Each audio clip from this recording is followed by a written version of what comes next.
आज हम बात करेंगे घुटने के एक दूसरे इंपॉर्टेंट लिगामेंट के बारे में जिसका कि नाम है पीसीएल यानी पोस्टीरियर क्रूशिएट लिगामेंट। नमस्कार, मेरा नाम है डॉक्टर शैलेंद्र प्रताप सिंह और मैं senior orthopaedic surgeon and HOD SSB hospital Faridabad.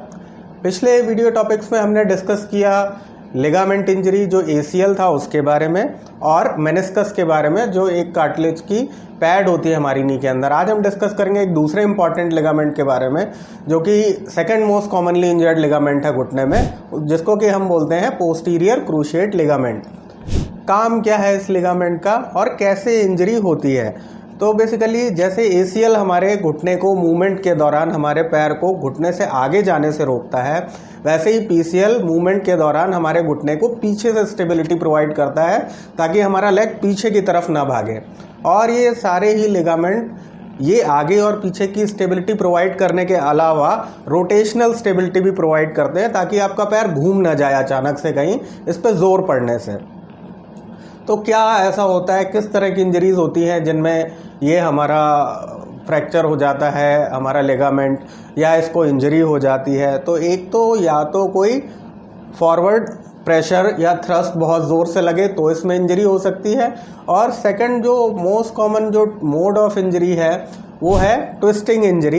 Twisting injury जिसमें साथ में पीछे की तरफ फोर्स लग रहा हो तो ये लिगामेंट टूट सकता है या फिर ये लिगामेंट बोन के साथ उखड़ जाता है। ये जो बोन को साथ लेके जो उखड़ता है उसको बोलते हैं avulsion injury of the ligament. इसमें लिगामेंट तो ठीक रहता है लेकिन ये जहाँ बोन से जुड़ा रहता है वहाँ पे बोन का एक पीस लेके उखड़ जाता है। क्या सिम्टम्स होते हैं इसमें?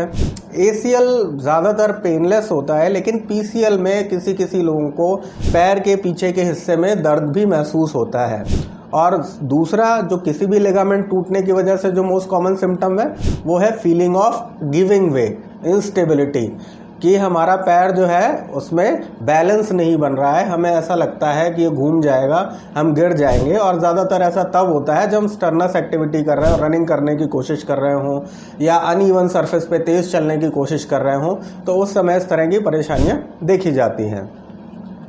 जब अगर आपको इस तरह की कोई इंजरी हुई है तो उसके बाद अगर इस तरह के सिम्टम्स आपको आ रहे हैं तो आपको अपने डॉक्टर से कंसल्ट करना चाहिए और वो आपका एग्जामिनेशन करेंगे और एग्जामिनेशन के बाद जो है आपको सलाह देंगे एक्सरे की और एक एमआरआई की। एक्सरे ऑफ कोर्स ये देखने के लिए कि कहीं कोई साथ में बोन इंजरी तो नहीं है, और एमआरआई से ही हम लिगामेंट को डिलिनेट कर सकते हैं, लिगामेंट के पाथ को डिलिनेट कर सकते हैं। वो एक्सरे में हमें पता नहीं चलता है।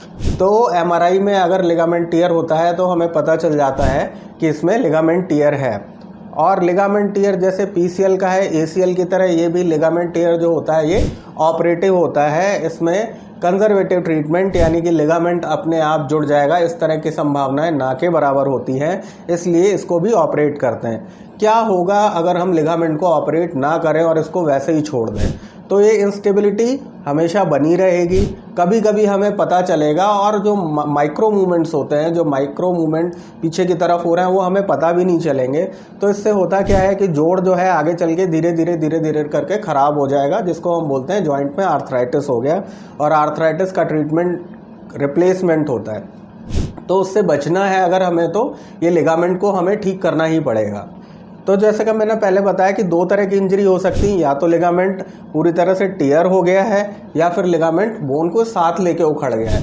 तो जो बोन के साथ लेके उखड़ता है जिसको कि हम एवल्जन इंजरी बोलते हैं, उसको हम रिपेयर कर सकते हैं, उसमें लिगामेंट को रिकंस्ट्रक्ट करने की ज़रूरत नहीं होती है। लेकिन अगर लिगामेंट बीच से टूटा हुआ है या ऊपर नीचे से कहीं टूटा हुआ है तो इसमें भी लिगामेंट रिपेयर नहीं होता है, इसमें हमें नया लिगामेंट की ज़रूरत पड़ती है, बनाने की ज़रूरत पड़ती है। इसलिए सर्जरी को बोलते हैं पीसीएल रिकंस्ट्रक्शन सर्जरी। क्या एक्सपेक्ट करें हम सर्जरी के बाद? क्या हमारा फंक्शन कभी नॉर्मल हो पाएगा? तो इसका जवाब ये है कि बिल्कुल नॉर्मल हो जाएगा पहले की तरह। जैसे कि मैंने बताया स्पोर्ट्स इंजरीज़ हैं और ज़्यादातर स्पोर्ट्समैन लोग को होती है, तो सारे स्पोर्ट्समैन ये सब सर्जरी करा के कुछ समय बाद, कुछ समय लगता है इसको ठीक होने में, अपने नॉर्मल एक्टिविटीज़ में, नॉर्मल स्पोर्ट्स एक्टिविटी में, इंक्लूडिंग कॉन्टैक्ट स्पोर्ट्स जैसे kabaddi, wrestling, boxing, kick boxing, इनमें वापस लौट सकते हैं क्योंकि ये पूरी तरह से हील हो जाता है, पूरी तरह से ठीक हो जाता है। रिहैबिलिटेशन सर्जरी के बाद का जो पार्ट होता है वो बहुत इंपॉर्टेंट होता है, जिसको कि हम बोलते हैं रिहैबिलिटेशन।